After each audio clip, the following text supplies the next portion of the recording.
अस्सलाम वालेकुम स्टूडेंट्स। हमारा आज का टॉपिक है मॉलिक्यूलर सॉलिड्स।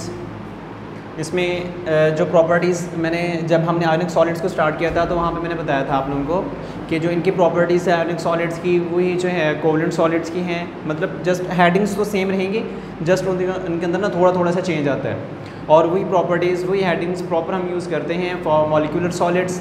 तो जब आप एक टाइप की प्रॉपर उनकी प्रॉपर्टीज़ को याद कर लेते हैं तो बाकी आपके लिए काफ़ी आसान हो जाती हैं। और आप लोगों ने नोट किया होगा जिन स्टूडेंट्स ने प्रॉपर्टीज़ आयोनिक सॉलिड्स की तैयार की हैं तो उनको बाकी प्रॉपर्टीज़ तैयार करने में प्रॉब्लम नहीं होती। जस्ट उनमें उनके हिंट से समझने होते हैं कि वो टॉपिक कौन सा है, आगे उसकी प्रॉपर्टीज़ आ जाती है। ठीक है ना। अगर किसी स्टूडेंट ने अभी तक प्रीवियस लेक्चर नहीं लिया तो आप लोग पहले वो लेक्चर लें, आपको यूट्यूब पे मिल जाएंगे, तो बाद में इनकी तरफ हैं तो ये भी इजी हैं। अगर इनको देख लें फिर बाद की तरफ जाए, यहाँ पे आपको फोकस ज़्यादा करना पड़ेगा।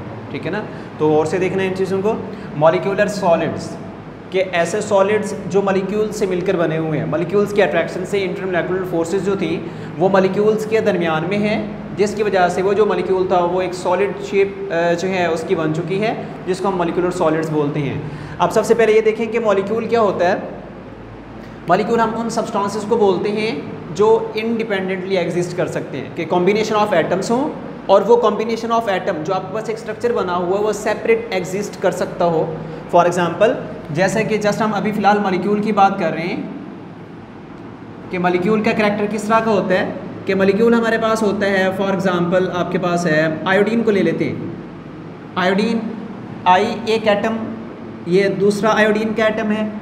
जब ये दोनों अपने अपने इलेक्ट्रॉन को शेयर कर लेते हैं तो इनके दरमियान एक बॉन्ड बन जाता है।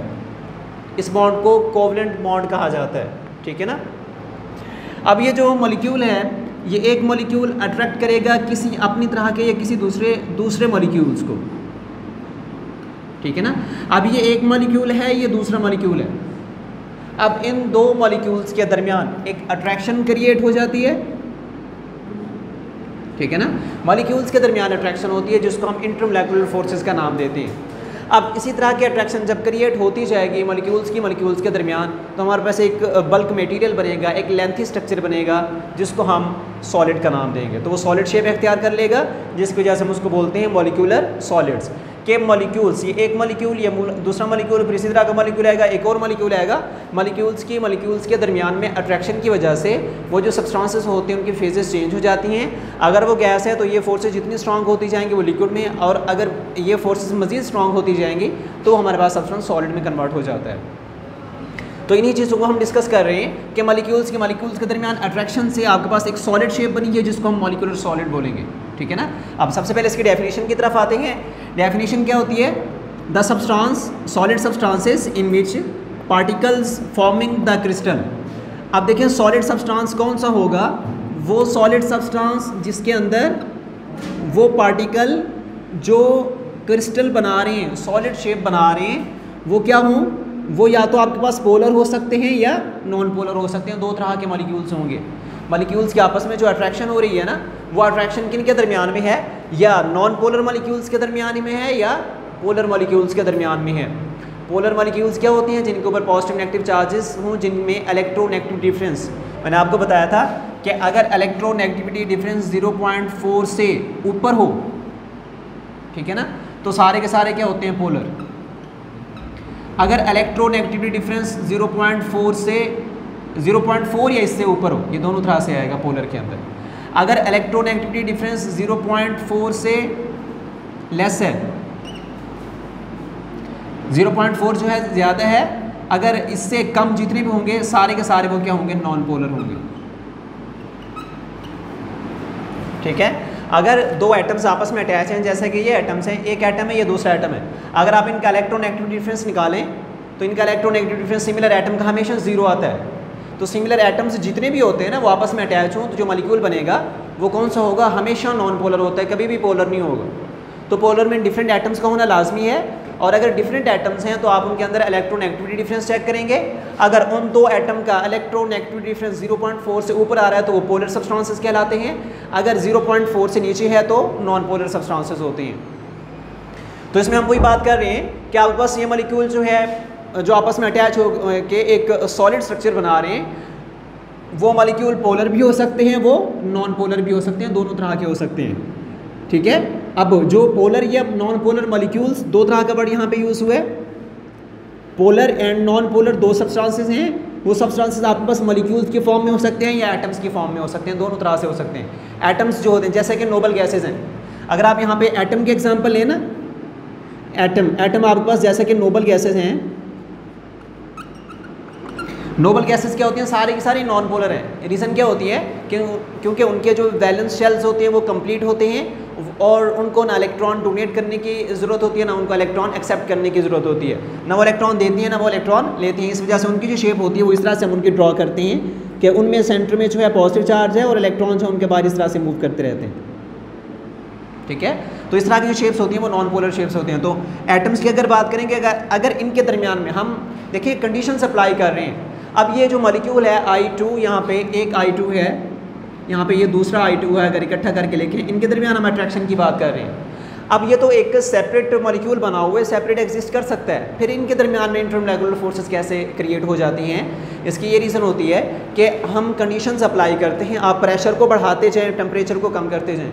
टेम्परेचर को कम करने से उनके दरमियान जो काइनेटिक एनर्जी है, जो उनकी मूवमेंट है, वो कम होती जाएगी, और जितना उनकी मूवमेंट कम होती जाएगी वो मॉलिक्यूल क्या होते जाएंगे, क्लोज होते जाएंगे। ठीक है ना।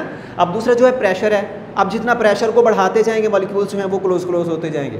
जैसे मॉलिक्यूल्स क्लोज होंगे, उनके दरमियान जो एटम्स एक दूसरे के करीब आते हैं ना, या मॉलिक्यूल्स एक दूसरे के करीब आते हैं, नॉन पोलर जो हैं, जैसे वो एक दूसरे के करीब आएंगे उनके इलेक्ट्रॉन एक दूसरे को रिपेल करेंगे, रिपल्शन उनके दरमियान जो है फोर्सेस क्रिएट हो जाएंगी, लंडन डिस्पर्शन फोर्सेस जो होती हैं नॉन पोलर के अंदर। तो इस तरह से हम इनके दरमियान नोबल गैसेस जो हैं जो कि नॉन पोलर हैं, इन एटम्स के दरमियान भी हम इंटरमोलेकुलर फोर्सेस क्रिएट कर सकते हैं, या जो मॉलिक्यूल्स होते हैं प्रॉपर, जैसे कि I2 के एग्जांपल है, ये प्रॉपर क्या है, एक मॉलिक्यूल है, ये सेपरेट एग्जिस्ट कर सकता है। अगर आप इनके ऊपर कंडीशन अप्लाई करें तो ये जो है हमें किस फॉर्म में मिलेगा, सॉलिड फॉर्म में। आयोडीन को, क्लोरीन को, ब्रोमीन को, किसी को भी सॉलिड फॉर्म में कन्वर्ट किया जा सकता है। जितना उसकी जो है मॉलिक्यूल स्मॉल होगा उतना हमें कंडीशन हाई अप्लाई करनी पड़ेंगी। इसी के साथ साथ नेक्स्ट आ जाता है उसके एग्जांपल्स। हम यहाँ पे एग्जांपल्स कौन सी लिखेंगे, एग्जांपल देखें, यहाँ पे मैंने टाइप्स लिखे हैं और टाइप्स के अंदर जितनी भी एग्जांपल्स हैं इनको एज अ एग्जांपल आप इसके अंदर ऐड कर सकते हैं, कोई भी ले सकते हैं। फॉर एग्जांपल यहाँ पे अगर हम एग्जांपल लें, शुगर के एग्जांपल ले लें आप, या आप यहाँ पे जो है जैसे कि यहाँ पे आइस की एग्जांपल ली हुई है, आइस की ले लें, या नोबल गैसेस की एग्जांपल ली है हमने, वो लिख सकते हैं आप लोग यहाँ पे। या उसके आगे और भी एग्जांपल है, ड्राई आइस की एग्जांपल है। ड्राई आइस क्या चीज़ होती है, dry ice basically carbon dioxide है। ये कार्बन डाइऑक्साइड को जब हम सॉलिड फॉर्म में कन्वर्ट कर लेते हैं, ठीक है, तो solidified carbon dioxide is called dry ice. ठीक है, अब इसको किस टेम्परेचर पे सॉलिड फॉर्म में कन्वर्ट किया जाता है, कार्बन डाइऑक्साइड को -80 डिग्री सेल्सियस, इस टेम्परेचर पे जो है कार्बन डाइऑक्साइड सॉलिड फॉर्म में कन्वर्ट हो जाती है, जिसकी वजह से हम उसी सॉलिड फॉर्म में जो कार्बन डाइऑक्साइड उसको बोलेंगे ड्राई आइस। अगर कार्बन डाइऑक्साइड सॉलिड फॉर्म में नहीं है ना, तब आप उसको ड्राई आइस नहीं कह सकते। ठीक है, उसके बाद यहाँ पे एक पॉइंट है, आपकी बुक में ये वाला पॉइंट जो है ना, ये टाइप्स के अंदर यहाँ पे मिक्सअप करके लिखा हुआ है। आपने इस पॉइंट को दो लाइनें हैं, ये टाइप्स जो दो टाइप्स है ना, ये डायपोल फोर्सेस और लंडन डिस्पर्शन फोर्सेस की टाइप्स आपकी बुक में बनी हुई है। इसके बाद ये दो लाइनें लिखी हुई हैं, उसको आपने यहाँ पे लिखना है, एग्जांपल के बाद यहाँ पे पॉइंट बना के लिख लेना है हमको। ठीक है ना, वो क्या चीज़ है वहाँ पे, इंट्रामोलेकुलर फोर्सेस एंड इंटरमोलेकुलर फोर्सेस का कंपैरिजन है। ये हम इस चैप्टर के स्टार्ट में ये डिस्कस कर चुके हैं कि इंट्रामोलेकुलर फोर्सेस और इंटरमोलेकुलर फोर्सेस कौन सी होती हैं। इंट्रामोलेकुलर फोर्सेस वो फोर्सेस होती हैं जो मॉलिक्यूल्स के अंदर मौजूद हो। इंट्रा का मतलब क्या होता है, इंट्रा विद इन, और इंटर का मतलब मैंने आपको बताया था बिटवीन। इंट्रा मतलब विद इन, मॉलिक्यूल मतलब मॉलिक्यूल के अंदर पाए जाने वाली फोर्सेस। ये एक मॉलिक्यूल है, इसके अंदर ये वाली फोर्सेस जो आई और आई के दरमियान में एक लाइन से हमने शो किया है, ये कौन सी फोर्स है, इंट्रा मॉलिक्यूलर फोर्स है। या ये फोर्सेस आइंस की फॉर्म में भी हो सकती हैं। ये फोर्सेस जो आपके पास फॉर एग्जांपल दो आइंस हैं, Na पॉजिटिव और Cl नेगेटिव, इनके दरमियान में भी ये फोर्सेस होती हैं, आइंस के दरमियान में हो सकती हैं, मॉलिक्यूल्स के दरमियान में हो सकती हैं, इनकी लॉट ऑफ एग्जांपल्स आती हैं आगे। या इसके अलावा Cl के दरमियान एक मॉलिक्यूल है, एक एटम इनके दरमियान फोर्सेस। अगर ये मॉलिक्यूल किसी दूसरे से इस तरह की फोर्सेस क्रिएट करेगा किसी दूसरे मॉलिक्यूल के दरमियान, आप इन फोर्सेस को क्या बोलेंगे, इंटरमोलेकुलर फोर्सेस। ये चीज़ें हम डिटेल से डिस्कस कर चुके हैं इस चैप्टर के स्टार्ट पे। अब ये मैं यहाँ पे मैंने बता दिया आपको कि वहाँ पे आपके बुक में इसी तरह लिखा हुआ है कि जो इंट्रामोलेकुलर फोर्सेस हैं, जो कि फोर्सेस हैं जो कि केटाइन और एनाइंस की फोर्सेस होती हैं ना, जहाँ पे चार्जेस क्रिएट हो जाएं, वो जो फोर्सेस होती हैं वो क्या होती हैं, इंटरमोलेकुलर फोर्सेस से स्ट्रॉन्ग होती हैं। ठीक है, क्यों, रीज़न भी आपको बताई गई थी उस वक्त इस चैप्टर के स्टार्ट पे कि इनके अंदर इलेक्ट्रॉन इन्वॉल्व होते हैं। देखें ये बॉन्ड, ये जो बॉन्ड बना हुआ है ना, इस एक इलेक्ट्रॉन इसका यूज़ हुआ है, एक इसका यूज़ हुआ है। यहाँ पे इस बॉन्ड के अंदर 2 इलेक्ट्रॉन्स मौजूद हैं। ठीक है ना। अब ये जो आपके पास अट्रैक्शन है, यहाँ पे कोई इलेक्ट्रॉन नहीं है, यहाँ पे जस्ट इनके ऊपर जो चार्जेस थे या इनके दरमियान चार्जेस क्रिएट कराए गए या पहले से चार्जेस मौजूद थे, जो भी था, तो इनके दरमियान फोर्सेस उन्हीं की वजह से क्रिएट हुई हैं। ये फोर्सेस इलेक्ट्रॉन्स की वजह से क्रिएट हुई हैं, और जहाँ पे इलेक्ट्रॉन्स यूज़ हो रही हूँ वो फोर्सेस स्ट्रॉन्ग होती हैं। ठीक है, तो ये जो है इंट्रामोलेकुलर फोर्सेस, ये क्या होती हैं, स्ट्रॉन्ग होती हैं, और इंटरमोलेकुलर फोर्सेस, ये वाली जो फोर्सेस हैं, ये वीक होती हैं। जब भी हम इनको ब्रेक करने की कोशिश करेंगे तो सबसे पहले कौन सी फोर्सेस टूटेंगी, ये वाली फोर्सेस टूटेंगी जो कि वीक होती हैं। ठीक है ना, आप इस पॉइंट को यहाँ पे लिखेंगे। फिर आगे उसकी टाइप्स आ जाती हैं। तो प्रॉपर जो इसकी टाइप्स हैं हमारे पास मॉलिक्यूलर सॉलिड्स की, वो 2 टाइप्स हैं जिनको हम 2 टाइप्स के अंदर स्टडी करते हैं। एक जिसके अंदर पोलर आ जाते हैं, दूसरे जिसमें नॉन पोलर मॉलिक्यूल्स आ जाते हैं। ऐसी फोर्सेस जो पोलर के दरमियान में मौजूद हों, और दूसरा वो फोर्सेस जो नॉन पोलर मॉलिक्यूल्स के दरमियान में मौजूद हों। इस तरह से हम इनको 2 पार्ट्स में डिवाइड करते हैं। ठीक है, अब जो पोलर के दरमियान में, पोलर मॉलिक्यूल्स के दरमियान में मौजूद हों, जैसे कि वाटर के अंदर चेक कर लें या HCl के अंदर चेक कर लें, HCl के मॉलिक्यूल्स के दरमियान ये जो फोर्सेस होती हैं, ये क्या होती हैं, डाइपोल फोर्सेस हो सकती हैं उनमें पोलर्स के दरमियान, या हाइड्रोजन बॉन्डिंग होती है। आपकी बुक में सिर्फ डाइपोल फोर्सेस लिखा हुआ है, हाइड्रोजन बॉन्डिंग भी हो सकती हैं ये। ठीक है ना, ये दोनों फोर्सेस हैं। और दूसरी टाइप की जो फोर्सेस हैं वो जो नॉन पोलर के दरमियान में होती हैं, उनको कहा जाता है लंडन डिस्पर्शन फोर्सेस। ठीक है ना, आप देखिए इनके एग्जांपल कौन कौन सी है, जैसे कि इसकी लॉट ऑफ एग्जांपल हम पहले स्टडी कर चुके हैं, लेकिन जो मोस्ट इंपॉर्टेंट एग्जांपल्स जहाँ पे हम जो आपकी बुक, इस बुक से रिलेटेड हैं, वो ये वाली एग्जांपल्स हैं, जैसे कि आइस, शुगर, ग्लूकोज, ये वाली जो फोर्सेस हैं, एसीटोन वगैरह भी इसी के अंदर आ सकते हैं। अब आइस, शुगर, ग्लूकोज वगैरह क्या होते हैं, ये सारे पोलर हैं। ठीक है ना, अब पोलर होने की वजह से इनके दरमियान या तो हाइड्रोजन बॉन्डिंग होगी या फिर इनके अंदर डाइपोल फोर्सेस मौजूद होती हैं। ठीक है ना, अब उसके बाद दूसरा जो है, जो नॉन पोलर सब्सटेंस हैं, जैसे I2 है, P4 है, S8 है, P4 फास्फोरस है, सल्फर है, I2 आयोडीन कहा जाता है इसको। ड्राई आइस, अभी मैंने बताया था, dry ice solid CO2 carbon dioxide, जब इसको -80 डिग्री सेल्सियस पे टेम्परेचर जब हम इसका लेके जाते हैं तो जो कार्बन डाइऑक्साइड है ये सॉलिड फॉर्म में कन्वर्ट हो जाती है। तो सॉलिड फॉर्म में जो कार्बन डाइऑक्साइड होती है तो उसको हम क्या बोलते हैं, ड्राई आइस कहा जाता है। इसको फिर डिफरेंट इसके यूजेस हैं ड्राई आइस के, ये जहाँ पे बारिश वगैरह नहीं होती ना, तो वहाँ पे इसको ले जाके इसका पाउडर बना के ना बादलों के ऊपर जाके इसके ऊपर इस तरह छिड़काव करते हैं, तो वहाँ पे बारिशें होती हैं, तो इसका ये यूज़ है। उसके आगे फिर इसी के अंदर इसकी सॉल्युबिलिटी, बेसिकली हम इसको वहाँ पे स्टडी करेंगे उसके अंदर प्रॉपर्टीज़ के अंदर, लेकिन ये जो इसकी सॉल्युबिलिटी है, सॉल्युबिलिटी देख लें यहाँ पे, जो डाइपोल फोर्स हैं और लंडन डिस्पर्शन फोर्स हैं, इनकी सॉल्युबिलिटी क्या होती है कि जो हमारे पास डाइपोल फोर्सेस हैं, क्योंकि ये डाइपोल और हाइड्रोजन बॉन्डिंग, ये जो फोर्सेस हैं ये क्या होते हैं, पोलर। आपने सॉल्युबिलिटी रूल पढ़ा हुआ है ना, कि सॉल्युबिलिटी रूल क्या होता है कि लाइक डिसॉल्व लाइक, कि एक जैसी चीज़ें एक जैसी चीज़ों में हल होंगी। अगर आपके पास जो सब्सटेंस है वो पोलर है तो उसको किस में डिसॉल्व कर सकते हैं हम, पोलर सॉल्वेंट के अंदर डिसॉल्व कर सकते हैं। अगर आपके पास सब्सटेंस है वो नॉन पोलर है तो आप उसको नॉन पोलर सॉल्वेंट्स के अंदर डिसॉल्व कर सकते हैं। अब देखें ये जो आपके पास हैं जो पोलर फोर्सेस हैं, पोलर सब्सटेंसेस हैं जिनमें ये वाली फोर्सेस होंगी, उनकी सॉल्युबिलिटी का क्या इफेक्ट होगा, जो उसमें वही सॉल्युबिलिटी रूल यहाँ पे अप्लाई हो रहा है, dissolve in polar solvents like that water. जितने भी ये पोलर सब्सटेंस हैं आप इनको वाटर के अंदर डिसॉल्व कर सकते हैं। ठीक है ना। अब इसके अलावा इसको देख लें, लंडन डिस्पर्शन फोर्सेस मतलब किन के अंदर होती हैं, नॉन पोलर के अंदर। जो नॉन पोलर होते हैं वो कभी भी पोलर में डिसॉल्व नहीं होंगे, और जो पोलर होते हैं वो कभी भी नॉन पोलर में डिसॉल्व नहीं होंगे। ठीक है ना। तो लाइक डिसॉल्व लाइक, ये आपने रूल याद रखना है कि जब अगर ये नॉन पोलर हैं, जो ये वाली फोर्सेस हैं लंडन डिस्पर्शन फोर्सेस जिन कंपाउंड्स के अंदर हों, वो कंपाउंड्स क्या होते हैं, नॉन पोलर होते हैं। अब देखिए यहाँ पे वो मॉलिक्यूल्स, बल्कि कंपाउंड्स का वर्ड यहाँ पे नहीं यूज़ करेंगे, हम मॉलिक्यूल बोलेंगे या उनको सब्सटेंस कह सकते हैं आप लोग। अब ये जो सॉल्युबिलिटी के हिसाब से क्या है, dissolve in non polar solvents, क्योंकि ये नॉन पोलर है तो किस में डिसॉल्व होंगी, नॉन पोलर सॉल्वेंट्स के अंदर डिसॉल्व होंगी। और नॉन पोलर सॉल्वेंट्स ज़्यादातर जो हम यूज़ करते हैं लैब्स के अंदर, वो बेंजीन हो सकता है, ईथर हो सकता है, या CCl4 हो सकता है, कार्बन टेट्राक्लोराइड, ये हम एज अ सॉल्वेंट लेते हैं। तो आप इन नॉन पोलर को इनके अंदर डिसॉल्व कर सकते हैं। ठीक है ना। नेक्स्ट हम इसकी प्रॉपर्टीज़ की तरफ आते हैं। तो प्रॉपर्टीज़ क्या होती हैं, सबसे पहली जो इसकी प्रॉपर्टी है वो आ जाती है इसमें एक्सरेज एनालिसिस, या आप इसकी हेडिंग, ये दो तरह से मैंने नाम लिखे हूँ, आप इनमें से कोई सा भी यूज़ कर सकते हैं, या आप कह लें एक्सरेज एनालिसिस, या इसको रेगुलर अरेंजमेंट का वर्ड भी इसके लिए यूज़ किया जा सकता है, क्योंकि हम ये जो हमारी टाइप्स हैं ये क्रिस्टलाइन सॉलिड्स की टाइप्स हैं। बेसिकली हमने इस चैप्टर को जब स्टार्ट किया था हमने ये कहा था कि हम इस पूरे चैप्टर के अंदर क्रिस्टलाइन सॉलिड्स को स्टडी करेंगे।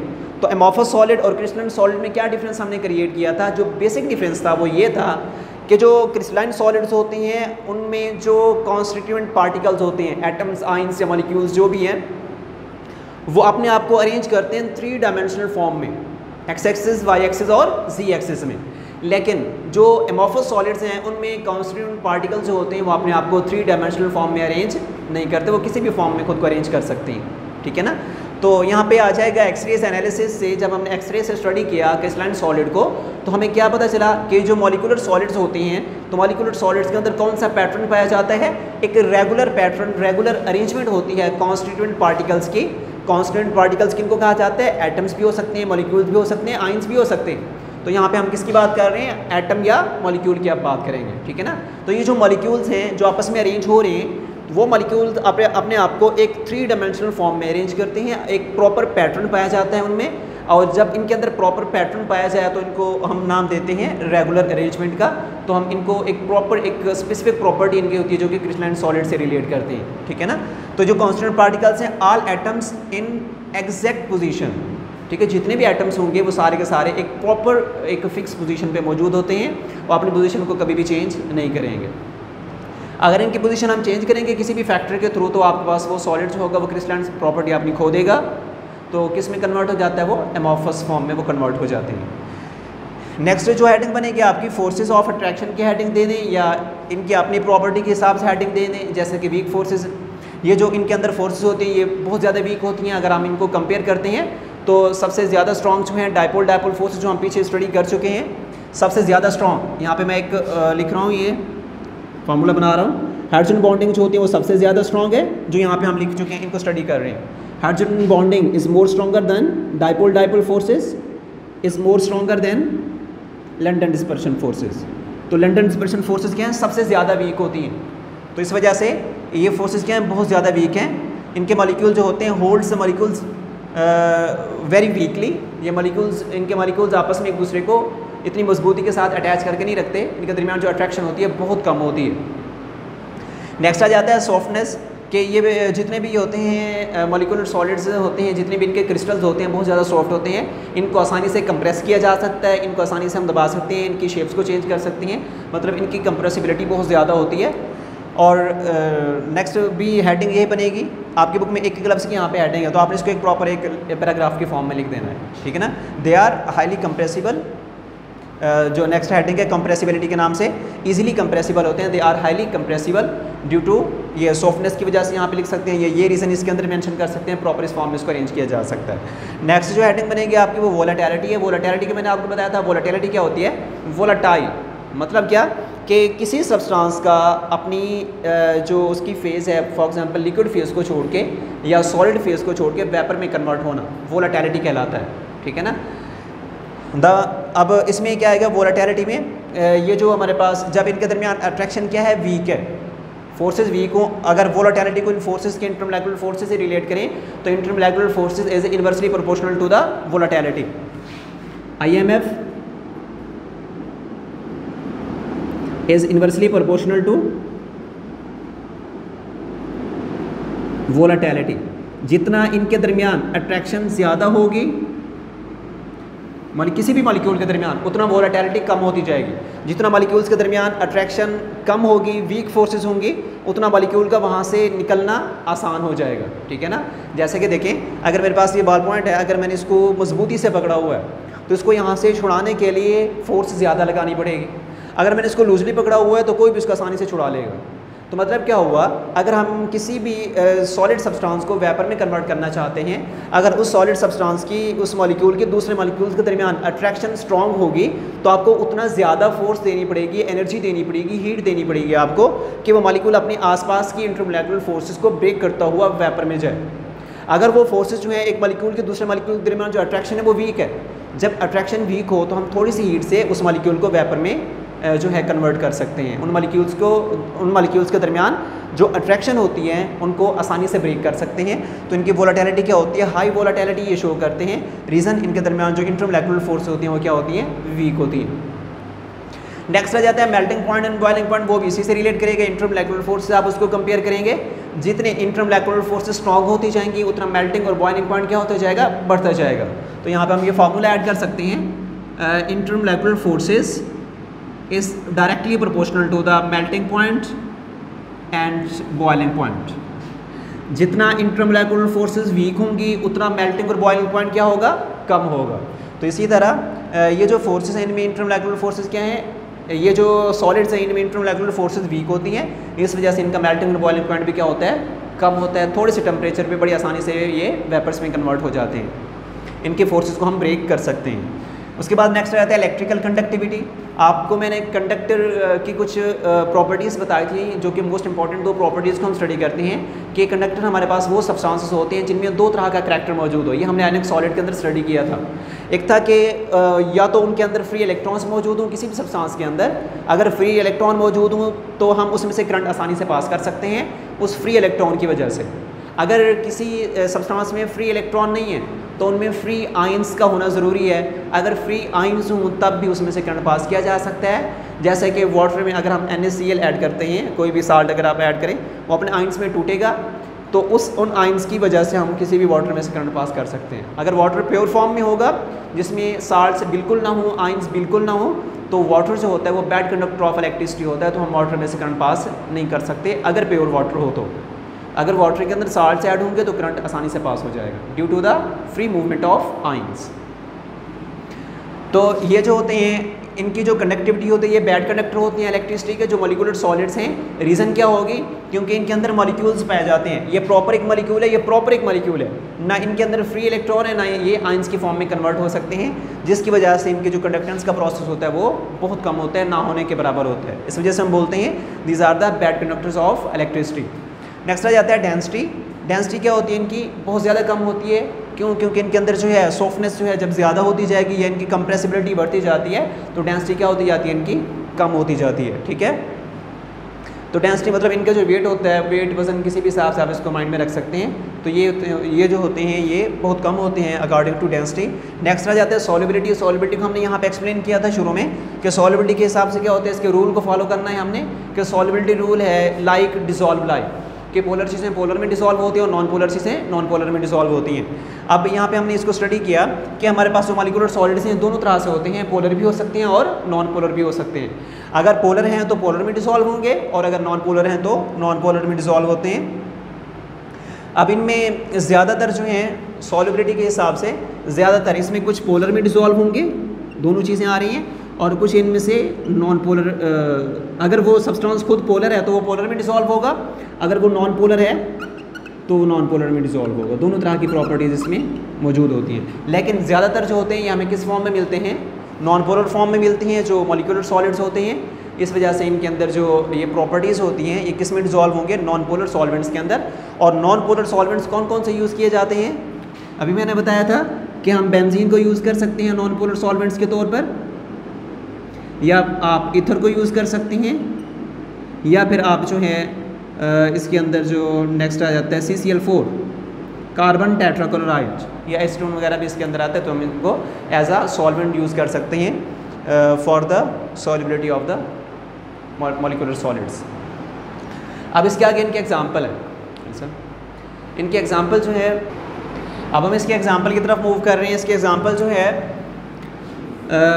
Example of molecular solid. इसके एग्जांपल हम यहाँ पे आयोडीन को स्टडी करेंगे, ठीक है ना। अब देखें आयोडीन के अंदर कुछ प्रॉपर्टीज़ होती हैं, कुछ एक फैक्टर पाया जाता है जो बहुत कम लोगों को ये चीज़ समझ आती है। इस चीज़ को गौर से देखें कि आयोडीन के अंदर हम देखते हैं ना, तो आयोडीन का जो करैक्टर है वो दो तरह से हमें नज़र आता है कि आयोडीन को अगर हम गैस फॉर्म में देखें तो इसका करैक्टर और होता है, इसके अंदर चेंजेस आती हैं इनके डिस्टेंस के अंदर, मॉलिक्यूलर डिस्टेंस में, एटॉमिक डिस्टेंस के अंदर। दूसरा जो अगर हम इसको सॉलिड फॉर्म में स्टडी करें तो इनके अंदर जो प्रॉपर्टीज़ होती हैं वो कुछ और मिलती हैं। अब देखें अगर हम इनका जो है एक एटम का दूसरे एटम्स के दरमियान अगर डिस्टेंस चेक करें तो इनमें गैस की फॉर्म में जो आयोडीन के अंदर एटम्स के दरमियान में जो बॉन्ड डिस्टेंस होता है वो गैस फॉर्म में हमें मिलता है, गैस की फॉर्म में 266.6 पिकोमीटर, ठीक है ना। अगर हम सॉलिड की फॉर्म में देखते हैं यही डिस्टेंस जो है 271.5 पिकोमीटर, इसी का राउंड अबाउट होता है। अब इसमें देखें यही डिस्टेंस आयोडीन का, इसी डिस्टेंस की हम बात कर रहे हैं। कौन सी डिस्टेंस? ये जो है ना आई का एक एटम ये दूसरे से जो बॉन्ड बना रहा है, ये डिस्टेंस एक एटम का दूसरे एटम के दरमियान, ये वाला डिस्टेंस जो है, ठीक है ना।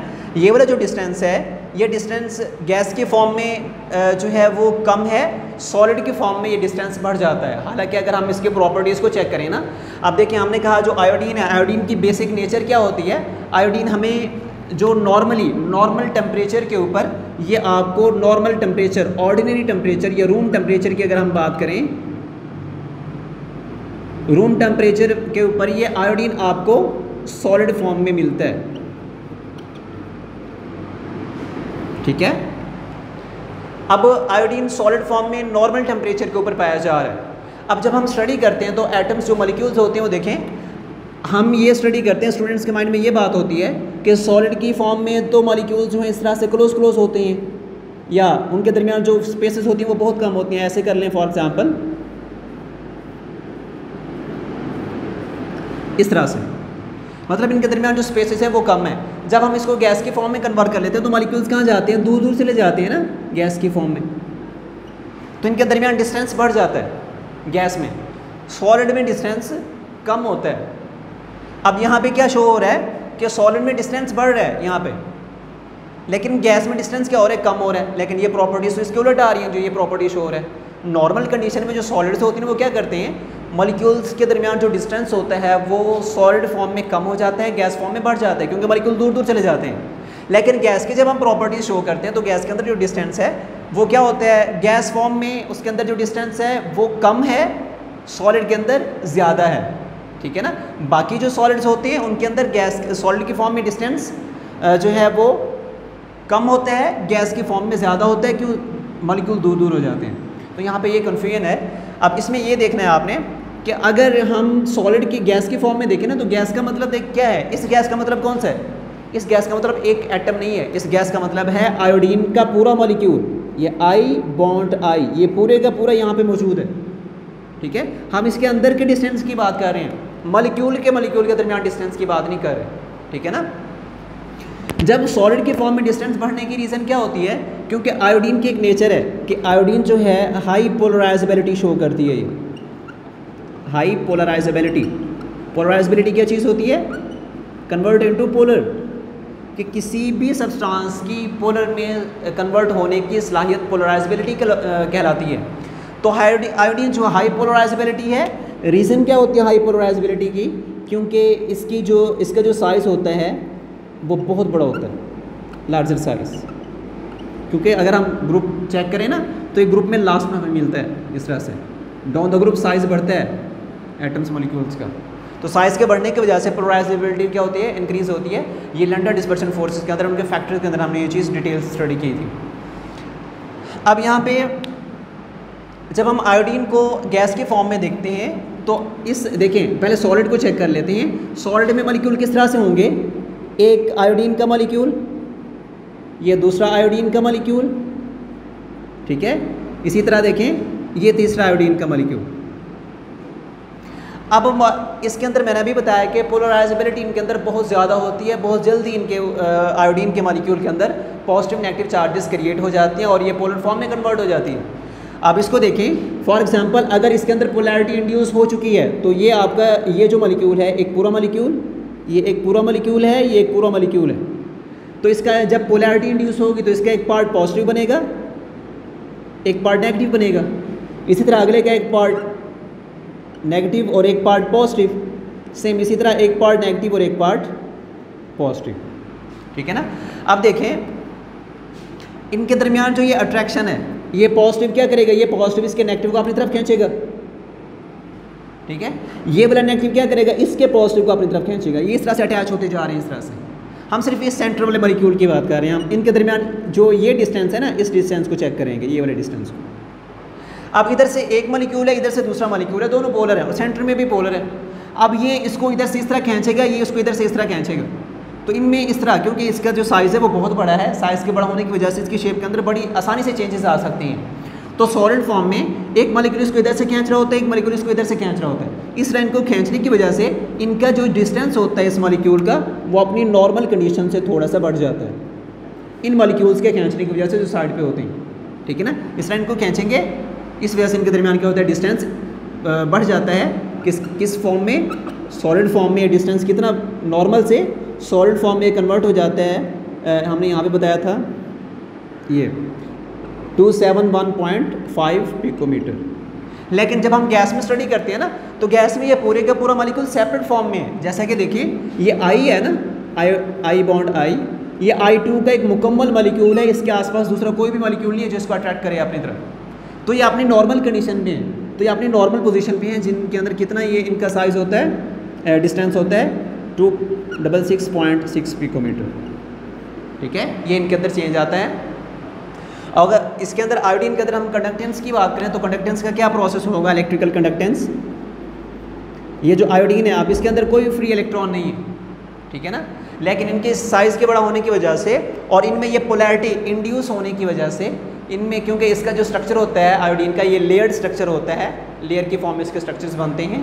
तो लेयर्ड स्ट्रक्चर होने की वजह से और पोलैरिटी भी इसके अंदर इंड्यूस हो जाती है जब ये सॉलिड फॉर्म में हो, तो ये पुअर कंडक्टर ऑफ इलेक्ट्रिसिटी होता है। इसको बैड कंडक्टर नहीं बोलेंगे ना, इसको हम जस्ट कंडक्टेंस हाई कंडक्टिविटी इसके अंदर शो करेंगे। ये क्या होता है, पुअर कंडक्टर होता है। मतलब बाकी जितनी भी टाइप्स हैं मॉलिक्यूलर सॉलिड्स की, उनकी निस्बत आयोडीन में से करंट पास कुछ ना कुछ हो सकता है। प्रॉपर एक नॉर्मल कंडक्टर की तरह भी करंट पास नहीं होगा, एक बैड कंडक्टर की तरह, नॉन कंडक्टर की तरह भी ये बिहेवियर शो नहीं करेगा। एक नॉर्मल से इसके अंदर कंडीशन पाई जाती है, मतलब कुछ ना कुछ इनमें से करंट पास हो सकते हैं। इस वजह से हम बोलते हैं ये क्या होता है, आयोडीन पुअर कंडक्टर्स होते हैं, ठीक है ना। अब इनके स्ट्रक्चर को हम यहाँ पे बनाएंगे। इसके स्ट्रक्चर को गौर से आप लोगों ने देखना है कि इसके स्ट्रक्चर को ड्रॉ कैसे करेंगे। सेम इसका स्ट्रक्चर बहुत आसान है, जो आपने प्रीवियस इसको स्टडी किया था, सेम वही चीज़ें इसके अंदर पाई जाती हैं। गौर से देखना है, इसका जो स्ट्रक्चर होता है ना आयोडीन का, आयोडीन की हम बात कर रहे हैं, आयोडीन का जो स्ट्रक्चर होता है वो FCC स्ट्रक्चर है। FCC मतलब फेस सेंटर्ड क्यूबिक स्ट्रक्चर होता है। जैसे कि आपने डायमंड का स्ट्रक्चर बनाया, आपने NaCl का स्ट्रक्चर बनाया था, सेम उसी हिसाब से इसकी क्यूबिक शेप आपने सबसे पहले ड्रॉ करनी है। देखें, सबसे पहले आपने क्यूब शेप बनानी है। ये क्यूब शेप तो सारे लोग आसानी से बना लेंगे।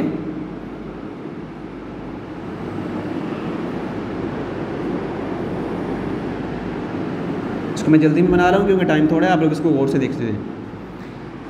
अब इसको इस तरह से हम जोड़ लेंगे जिस तरह क्यूब शेप हम बनाते होते हैं। इसको इससे जोड़ लें, ये इससे जुड़ जाएगा और ये इससे जुड़ जाएगा, ठीक है। अब इसको गौर से देखेंगे। देखें ये जो लाइन है, अब सबसे पहले आप कॉर्नर्स इसके फिल कर, कॉर्नर्स। आयोडीन किस फॉर्म में है, आई बॉन्ड आई, मतलब एक एटम और ये दूसरा एटम। एक आयोडीन का मॉलिक्यूल दो एटम से बना हुआ है, तो आपने हर एक कॉर्नर पे दो दो एटम्स शो करने, सिर्फ कॉर्नर्स पे लगाने हैं आप लोगों ने। ये कॉर्नर्स ऊपर वाले लगा लिए, नीचे वाले कॉर्नर्स पे आ जाए, जोड़ के लगाने हैं। ये कॉर्नर नहीं है, कॉर्नर ये वाले हैं। तो पिछली दफ़ा अक्सर स्टूडेंट्स ने यहाँ पे बॉन्ड बनाया हुआ था, एटम लगाया हुआ था। ये कॉर्नर्स हैं, तो कॉर्नर्स पे लगाने हैं आप लोगों ने। यहाँ तक क्लियर। अब इनके सेंट्रल पॉइंट्स को सेंट्रल पॉइंट से जोड़ते जाएँ। इसका सेंटर फॉर एग्जाम्पल ये बन रहा है और इसका सेंटर ये है, इसको इससे मैं जोड़ रहा हूँ और इसके सेंटर को इसके सेंटर से जोड़ रहा हूँ, ठीक है। अब इसी तरह इसका सेंट्रल पॉइंट जो है फॉर एग्जांपल ये है और इसका सेंट्रल पॉइंट ये, सेंटर को सेंटर से और इस सेंटर को इस वाले सेंटर से जोड़ रहा हूँ, ठीक है ना। अब देखें इनके कॉर्नर पे लगे हुए हैं ना, लेकिन ये जो हमने लाइनें लगाई हैं अभी, ये लाइन यहाँ से शुरू होकर यहाँ पे ख़त्म हो रही है, ये इधर से शुरू होकर इधर पे ख़त्म हो रही है। तो इन लाइन्स के जहाँ पे कट आउट कर रही है एक दूसरे को, इसके सेंटर में आपने एक मॉलिक्यूल लगा देना है, ठीक है ना। ये इस तरह से मैं बना रहा हूँ, ठीक है। सेम इसी तरह ये जहाँ पे एक दूसरे को कट आउट कर रही है, इसके सेंटर में आपने एक मॉलिक्यूल लगा देना है, क्लियर। अब उसके बाद हम जाते हैं इसके सेंट्रल पॉइंट की तरफ। जिस तरह एक लेयर ये वाली ऊपर वाली बन गई, एक लेयर आपने ये नीचे बना ली, एक इसी तरह की लेयर आपने बनानी है इसके सेंटर में, इसी तरह की जिस तरह ये लेयर बनाई है। फॉर एग्जांपल देखें, ये लाइन इसका सेंट्रल पॉइंट फॉर एग्जांपल ये वाला है, ये इसको इसके सेंट्रल पॉइंट से जोड़ लें, इसके सेंट्रल पॉइंट से, और ये जो लाइन है ना ऊपर वाली जो है ये आ रही है, ऊपर वाली लाइन को ऊपर वाली लाइन से जोड़ना है। ये ऊपर वाली लाइन है, इसको आपने ऊपर वाली लाइन से जोड़ना है इससे, ठीक है। अब इसी तरह इसका सेंट्रल पॉइंट इसके सेंट्रल पॉइंट से इस तरह टच करेगा। अब ये जो आ रहा है ना ये वाला पोर्शन, ये वाला ये वाला हिस्सा यहाँ से लेके ये वाला, ये फ्रंट पार्ट है और ये बैक पार्ट था, ये फ्रंट है। तो फ्रंट वाली लाइन को फ्रंट वाली लाइन के साथ दिया। इस तरह याद रख लें कि नीचे वाली लाइन को आपने नीचे वाली लाइन के साथ जोड़ना है, जैसा कि इस तरह, ठीक है। अब आपने यहाँ पे ये गौर करना है, अब इसी तरह जिस तरह ऊपर लाइन से लगाई थी ना, ये नीचे लगाई थी, सेम उसी तरह से इसको आपने लगाना है। इसके ऊपर वाली लाइन का जो सेंट्रल पॉइंट है उसको नीचे वाले सेंट्रल पॉइंट से जोड़ें, और इसके सेंट्रल पॉइंट को इससे पास करते हो इसके सेंट्रल पॉइंट से जोड़ें। लेकिन यहाँ पे आपने जब एटम्स की अटैचमेंट करनी है वो थोड़ी सी चेंज होगी, जहाँ जिस तरह ऊपर लगाया था वैसा यहाँ पे नहीं लगाना। अगर यहाँ पे सेंटर में मौजूद है, नीचे भी सेंटर में मौजूद है, तो दरमियान वाले में आपने सेंट्रल पॉइंट पे आपने मॉलिक्यूल का अटैच नहीं करना। आपने क्या करना है, आपने देखना है यहाँ पे सेंटर पे है, नीचे भी सेंटर में है, तो यहाँ पे सेंटर पे नहीं लगाना। यहाँ पे ऊपर मौजूद है, नीचे भी ऊपर मौजूद है, तो आपने क्या करना है, इसके ऊपर वाले इस पॉइंट पे कॉर्नर पे नहीं लगाना। तो आपने क्या करना है, देखिए इन दो मॉलिक्यूल्स के दरमियान ये वाला जो सेंट्रल पॉइंट है यहाँ पे नहीं है ना, तो आपने नीचे वाले इसी पॉइंट के ऊपर आपने ये मॉलिक्यूल्स अटैच करने हैं इस तरह से। समझ आया कुछ? क्योंकि ये ऊपर दरमियान में नहीं था ना, नीचे भी दरमियान में नहीं थे मॉलिक्यूल नहीं था, तो आपने जो सेंट्रल एक लेयर बनी है, इसी लेयर के आपने सेंटर में आपने मॉलिक्यूल्स ऐड करने हैं। ऊपर मौजूद है, नीचे मौजूद है, सेंटर में नहीं लगाना। यहाँ पे ऊपर नहीं है, नीचे भी नहीं है, तो मैंने सेंटर में लगा दिया, और इसके ऊपर मौजूद है, नीचे भी मौजूद है, यहाँ पे नहीं लगाना, ठीक है। आप इसके ऊपर आ जाएँ, पर इस साइड पे आ जाते हैं। पहले ऊपर मौजूद है, नीचे भी मौजूद है, यहाँ नहीं लगाएंगे, इधर मौजूद है, इधर भी मौजूद है, तो यहाँ नहीं लगाएंगे। अब इसकी सेंट्रल लाइन को सेंट्रल लाइन से पास करते हुए सेंट्रल लाइन के साथ अटैच कर दें। ऊपर नहीं है, नीचे भी नहीं है, आपने क्या करना है, यहाँ पे अटैच करने में, ठीक है। अब हम इस पॉइंट पे आ जाते हैं।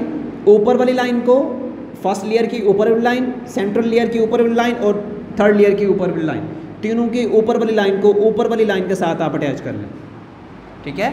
अब इसी तरह सेंट्रल लाइन को सेंट्रल लाइन से पास करते हुए सेंट्रल पॉइंट पे आपने अटैच करना है, जैसा कि देखें इस तरह से, ठीक है। अब ये ऊपर लेयर जो फर्स्ट लेयर है उसकी थर्ड लाइन को थर्ड लाइन से पास करते हुए थर्ड लाइन के साथ आपने अटैच करना है, जैसा कि ये, ठीक है। अब मॉलिक्यूल्स कहाँ लगाने हैं आपने, अब ऊपर सेंटर में मौजूद है, नीचे भी सेंटर में मौजूद है, तो यहाँ पे सेंटर पे शो करने की ज़रूरत नहीं। ये देखें, ये जो लाइन यहाँ से स्टार्ट हुई थी ना ऊपर फर्स्ट लाइन से, यहाँ ऊपर नहीं है ना, तो नीचे भी नहीं है, तो आपने क्या करना है, इसके सेंटर पे आपने शो करने हैं। ये जो थर्ड लाइन है इसके नीचे यहाँ पे नहीं है और इसके नीचे यहाँ भी नहीं है, तो आपने क्या करना है, यहाँ पे शो करना है। ये आपका आयोडीन का स्ट्रक्चर है, स्ट्रक्चर ऑफ आयोडीन, और ये स्ट्रक्चर कौन सा होता है, FCC स्ट्रक्चर है, face centred cubic structure, okay. और इसके अलावा अगर कोई क्वेश्चन है तो आप लोग ग्रुप में इसको फिर डिस्कस कर सकते हैं।